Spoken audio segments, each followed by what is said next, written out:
What if your home could vanish in less than 5 minutes?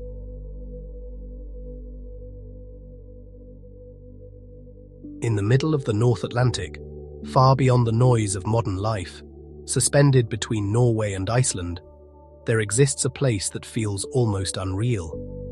An archipelago of 18 islands, rising sharply from a cold, restless ocean. At first glance, it looks peaceful, almost too peaceful. Green cliffs stretch endlessly toward the horizon. Waterfalls fall silently from impossible heights. Clouds drift slowly, as if time itself has slowed down. But that calm is deceptive, because this place is constantly changing.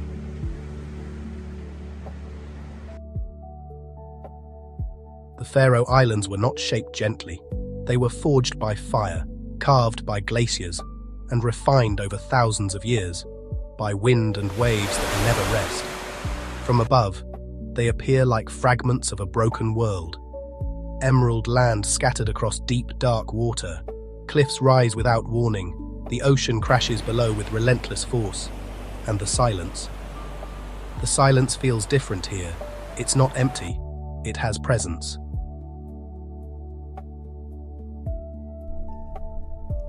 You hear the wind moving across the hills, the distant echo of waves, the call of seabirds circling above.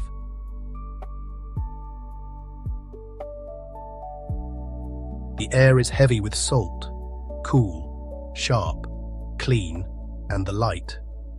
The light softens everything. It spreads across the land like a filter, making the greens deeper, the shadows darker, the world more intense. But beneath this beauty, there is something else. A way of life shaped entirely by this environment. A life where nature is not controlled, but respected. A life where people don't fight the land, they adapt to it. Because here, nature decides everything. And yet, people stay. They build homes here, raise families here, live entire lives here.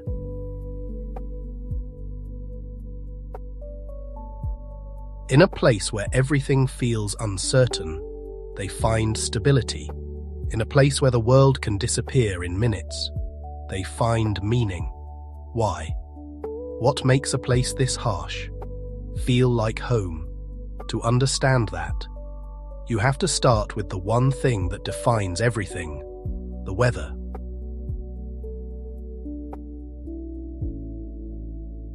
The first thing you learn in the Faroe Islands is that nothing is permanent. Not the sky, not the visibility, not even your sense of direction. You wake up in the morning, and everything feels calm. The sky is clear, the air is still, the landscape stretches endlessly in front of you. For a moment, it feels predictable, safe. But that moment doesn't last. Because here, change is constant. Clouds don't drift slowly across the sky. They move quickly, deliberately, like something is pushing them. The light fades, the horizon disappears, and then the fog arrives.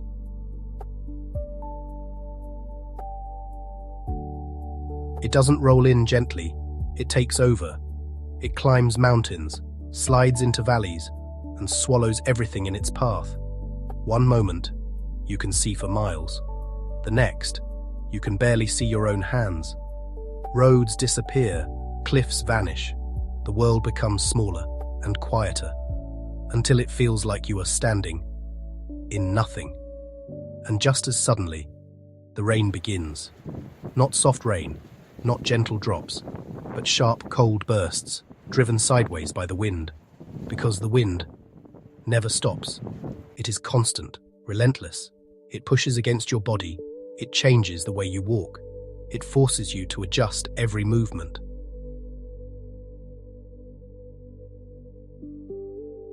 It shapes the land. The cliffs stand because they've endured it. The grass bends because it has learned to survive it. And people become part of it. There is a saying here: if you don't like the weather, just wait 5 minutes. But it is not comforting, it is a warning, because nothing stays the same. And that changes how people live. Plans are flexible, schedules are optional. People don't expect certainty, they expect change. And over time, that mindset becomes natural. You learn to watch the sky, to feel the air, to read the environment. Because here, the weather is not something you check, it is something you understand. And if you don't, you pay the price.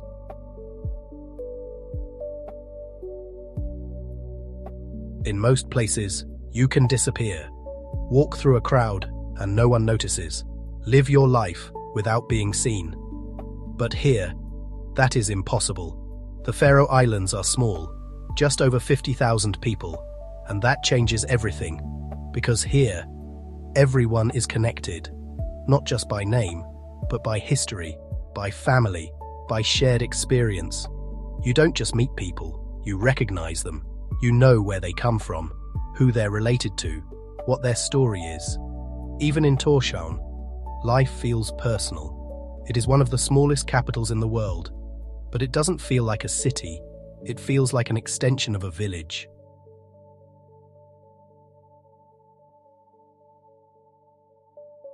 People greet each other, they stop and talk, they take time.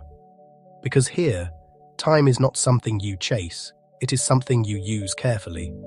The streets are quiet. Narrow paths wind between wooden houses. Grass roofs blend into the hills. Old and new exist side by side, and nothing feels rushed because it doesn't need to be.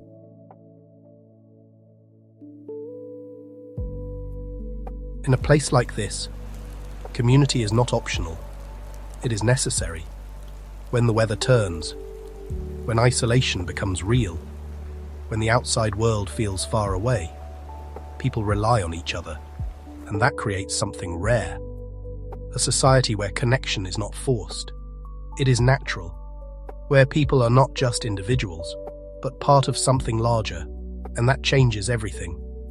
Because here, you are never truly alone.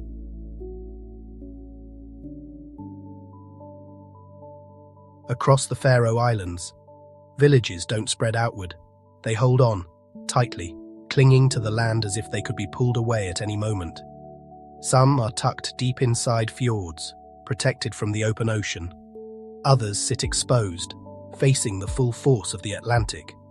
And when you look closely, you begin to understand something. These homes are not built for comfort alone. They are built for survival. Every detail, every material, every design choice has a purpose.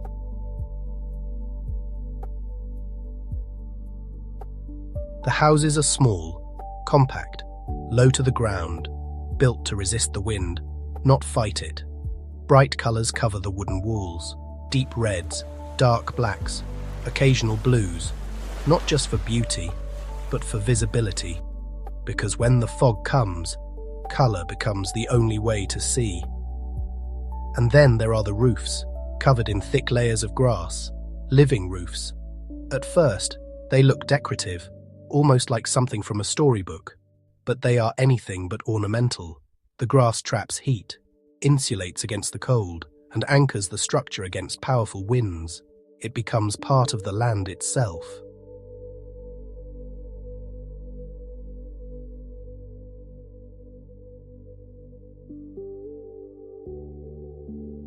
A house here is not separate from nature. It is integrated into it.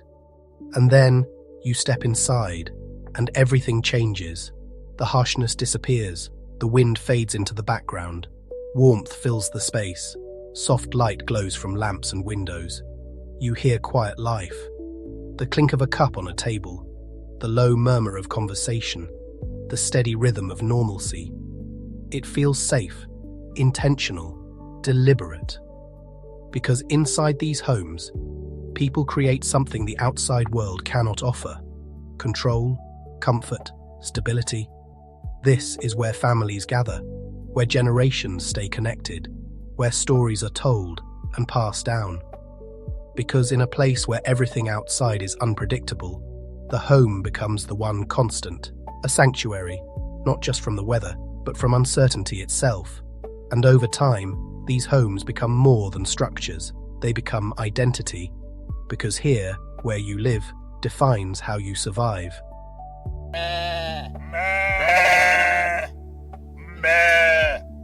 If you spend enough time in the Faroe Islands, you begin to notice something unusual. The land doesn't feel empty, it feels occupied, but not by people, by sheep. They are everywhere, on hills that stretch endlessly toward the horizon, on cliffs that seem impossible to climb, standing calmly on edges where one wrong step would mean falling into the ocean below. And yet, they move with confidence, with familiarity, as if the land was made for them, because in many ways, it was.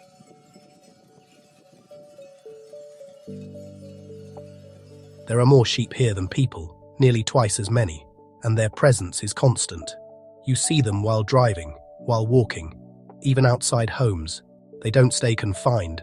There are no fences controlling their movement. They roam freely, across islands, across terrain that feels untouched. And that freedom is not accidental. It is tradition. For centuries, sheep have been central to life here. They are not just livestock. They are survival. Their wool provides warmth. Their meat provides food. Their presence supports the entire system. Even the name Faroe comes from them. The Sheep Islands. But their importance goes deeper. They shape the land itself. Without them, the landscape would change. Grass would grow differently. Vegetation would take over. The open, rolling hills would disappear. They maintain balance, a natural system, sustained over generations. And the relationship between people and sheep is not distant. It is practical, respectful, understood. Farmers don't just raise them, they manage the land through them.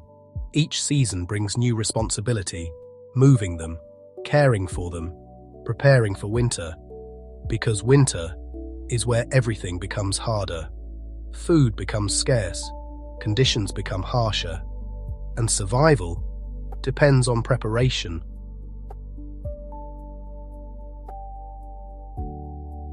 This relationship between people, animals, and land is quiet but essential, because here, nothing exists in isolation.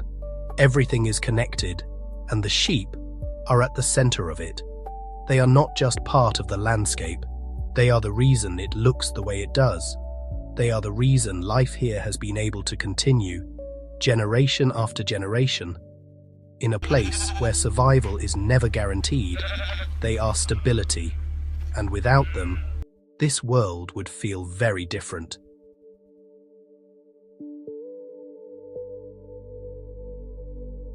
No matter where you stand in the Faroe Islands, the ocean is never far. You can feel it, even when you don't see it, in the air, in the wind, in the sound that never fully disappears. A low, constant presence, like something watching from a distance. Because here, the ocean is not just part of the landscape, it defines everything. For centuries, it has been the only connection to the outside world. A highway, across isolation, but also a boundary, a force that separates just as much as it connects. And more importantly, it is survival. Fishing is not just an industry here, it is the foundation of life. The reason these islands were able to sustain people at all. Every day, boats leave the harbours, small ones, large ones, each carrying men and women who understand something deeply. The ocean does not care about you. It does not adjust. It does not forgive mistakes. It simply exists, powerful, unpredictable, and indifferent.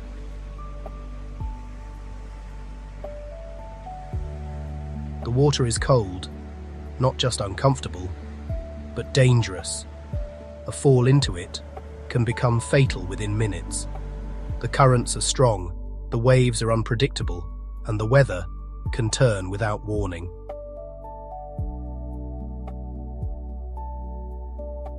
A calm morning can become a violent storm. Winds increase suddenly, the sky darkens, and waves rise higher and higher and higher until the horizon disappears, until everything becomes movement, chaos, noise, and in that moment, there is no control, only reaction, only experience, only instinct. And yet, the boats still go out, because they have to, because the ocean provides. Fish sustain families, support the economy, connect the Faroe Islands to the rest of the world. Without the ocean, life here would not exist. But that relationship is not simple. It is not safe. It is not guaranteed, because the same ocean that feeds can take. There are stories here, quiet ones, not always spoken openly, of storms that came too fast, of boats that didn't return, of lives lost to something that cannot be controlled. And yet, the next day, another boat leaves, because this is not optional. This is life, a balance between risk and necessity, between fear and survival. And over time, people learn to respect that balance. They study the sea, watch the sky, understand patterns that outsiders would never notice. Because here, the ocean is not just water. It is power. It is responsibility. It is life itself.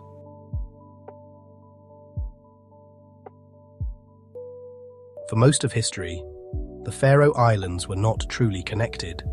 They were separated, not just by water, but by difficulty. Travel between islands was slow, unpredictable, sometimes impossible.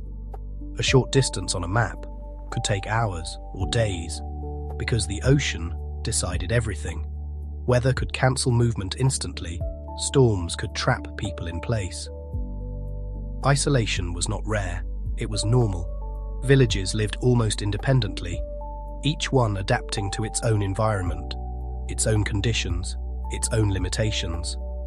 And for a long time, that was simply accepted, because there was no alternative. But over time, something changed. Not the environment, not the weather, but the way people responded to it. They began to build, not against nature, but through it.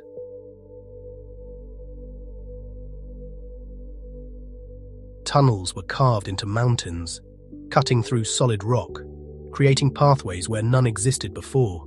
Roads were built along cliffs, following the natural shape of the land, connecting places that once felt unreachable. And then, something even more extraordinary happened. They began to build beneath the ocean, subsea tunnels, massive structures, running under the Atlantic itself, connecting islands from below.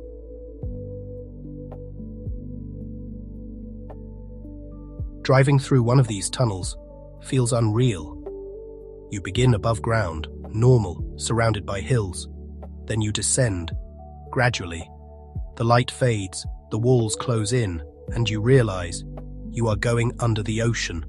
Above you, thousands of tons of water, pressure, weight, an entire world, held back by engineering. And yet, it feels calm, controlled, silent, until suddenly, you emerge, back into light, on another island, another landscape, another reality.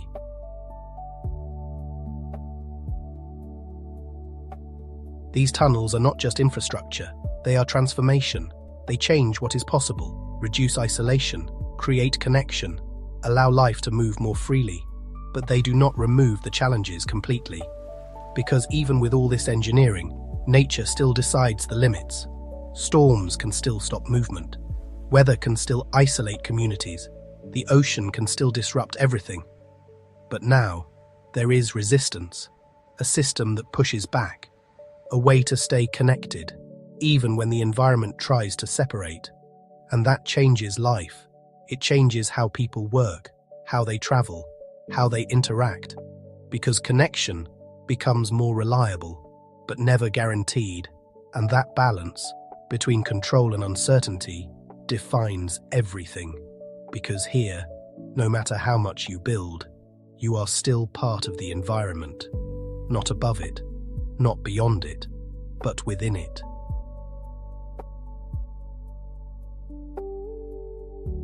There is something about silence that most people are not prepared for, not the kind of silence you find at night or in a quiet room, but a deeper kind, a silence that surrounds you, that follows you, that stays. In the Faroe Islands, silence is not rare, it is constant. There are no crowded streets, no distant hum of traffic, no endless background noise, just wind and water and space.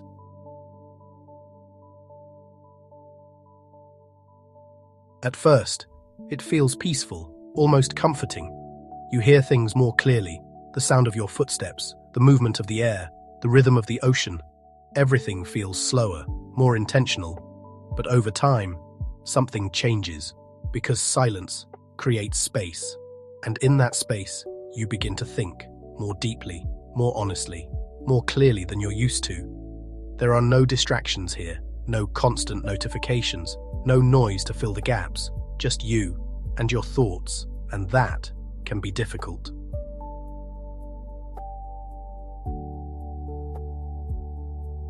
For some, this is freedom, a chance to disconnect, to breathe, to exist without pressure. But for others, it is uncomfortable, because silence removes escape. You can't avoid yourself. You can't hide behind noise. You are present, fully, completely. And then, winter arrives, and everything becomes even more intense. The days shorten. Light fades quickly. Sometimes, there are only a few hours of daylight. The rest is darkness. Not complete darkness, but a dim, quiet world where time feels stretched. And in that darkness, the silence grows heavier. The outside world disappears. Movement slows. Life turns inward. Homes become the center of everything. Warm light glows from windows, like small signals in the distance.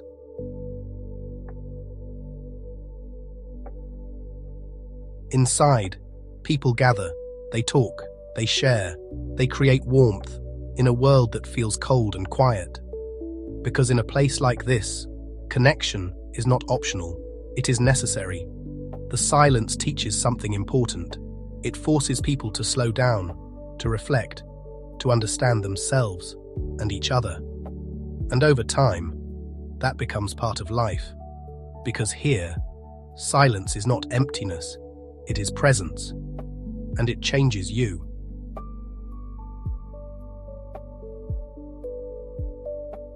In a place this isolated, you might expect culture to fade, to weaken, to be replaced by outside influence. But in the Faroe Islands, the opposite has happened. Culture here is strong, deeply rooted, unshaken. Because when a place is small, when it is isolated, when it depends on itself, identity becomes important, essential.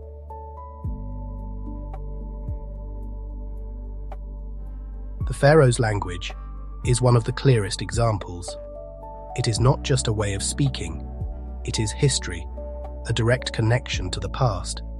Derived from Old Norse, it has survived centuries of change, passed down through generations, not always written, but remembered, spoken, lived.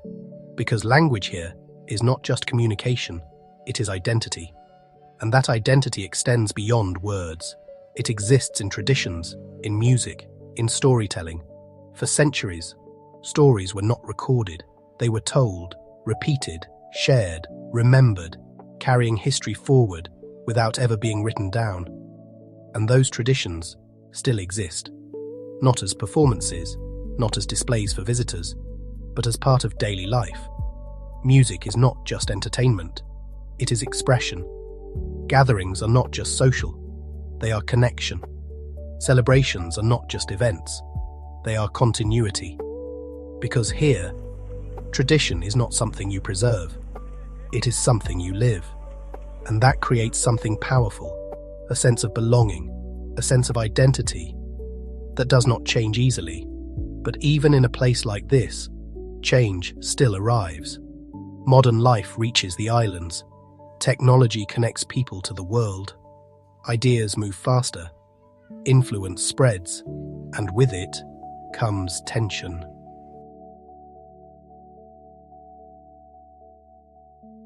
How do you stay true to tradition while adapting to a modern world? How do you protect identity without isolating yourself completely? These are not simple questions. They don't have clear answers, but they are constant, always present, always evolving. Because the Faroe Islands exist between two realities, the past and the future, and the balance between them defines everything.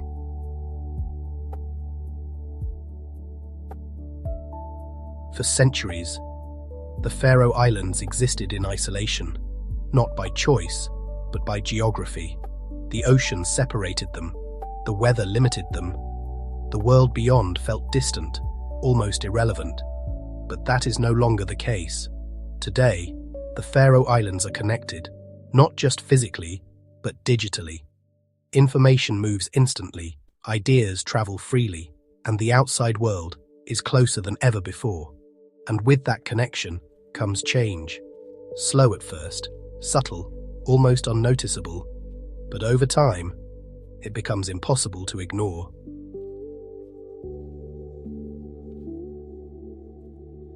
Technology reaches even the most remote villages. High-speed internet connects homes that sit between mountains and sea. Young people grow up, not just seeing the islands, but seeing the world. They learn different ways of living, different ways of thinking, different possibilities, and that changes something fundamental, because now there is a choice to stay or to leave. For many, leaving becomes part of life. Education often requires it. Opportunities often demand it. They travel to Denmark, to larger cities, to places where life moves faster, where anonymity exists, where possibilities feel endless.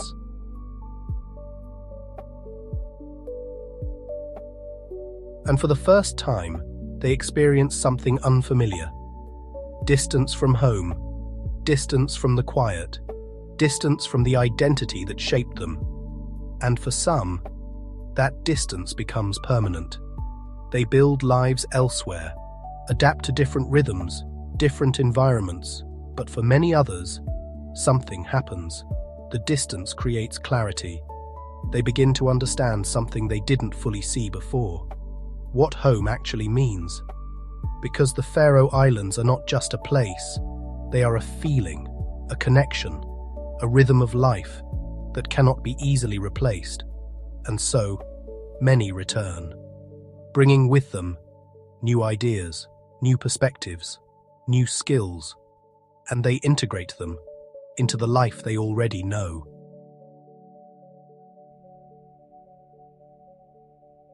This creates something unique, a society that evolves without losing itself. But that balance is fragile, because growth brings pressure, tourism increases, more people discover the islands, more people arrive, drawn by the beauty, the landscapes, the feeling of something untouched, and with that comes risk.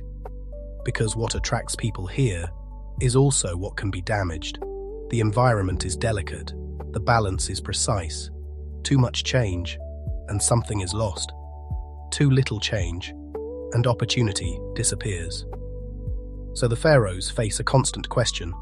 How do you move forward without losing what makes you who you are? There is no single answer, only decisions. Careful, deliberate, ongoing. Because here, progress is not about speed. It is about preservation, and that balance defines the future.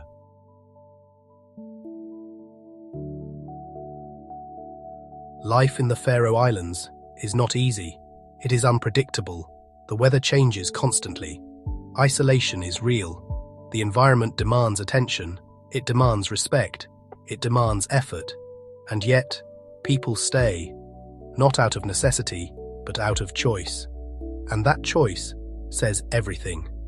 Because staying here means accepting the conditions, the uncertainty, the challenges, but it also means gaining something that is difficult to find elsewhere, a sense of belonging, a connection that feels real.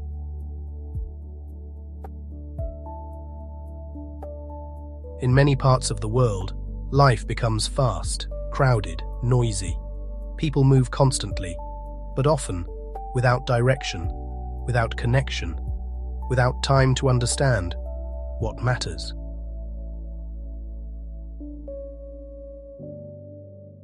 Here, that is different. Life slows down, not because it has to, but because it makes sense. Children grow up differently. They don't just stay inside, they explore.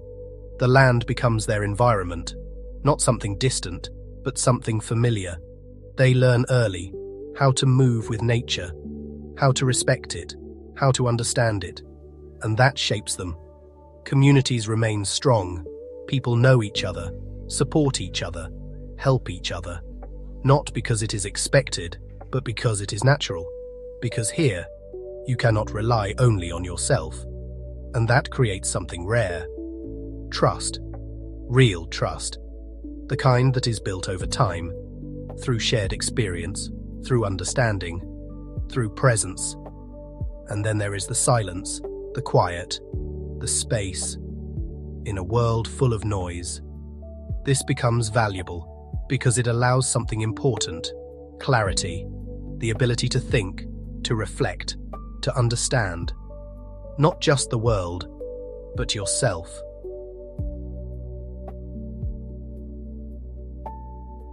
And for many people, that is enough, more than enough, because what the Faroe Islands offer is not convenience, it is meaning, a life that feels grounded, connected, real, and once you experience that, it becomes difficult to leave behind.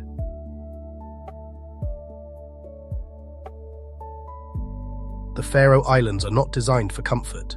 They are not built for ease.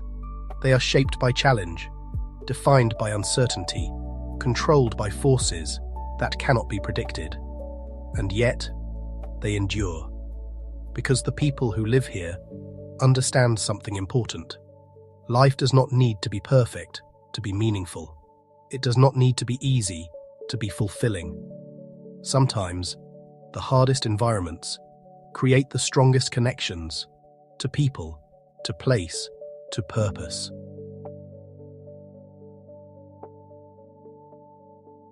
Here, life is not measured by speed or convenience or excess.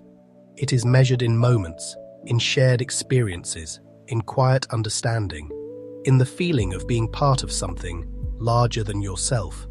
The Faroe Islands exist in a balance between isolation and connection, between tradition and change, between nature and human resilience. And that balance is what makes them extraordinary.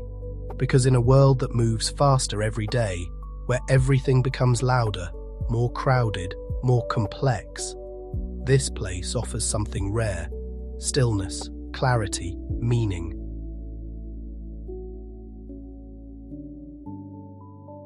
A reminder that life does not need to be rushed, to be lived fully, and sometimes the places that seem the hardest to live in are the ones that teach you the most.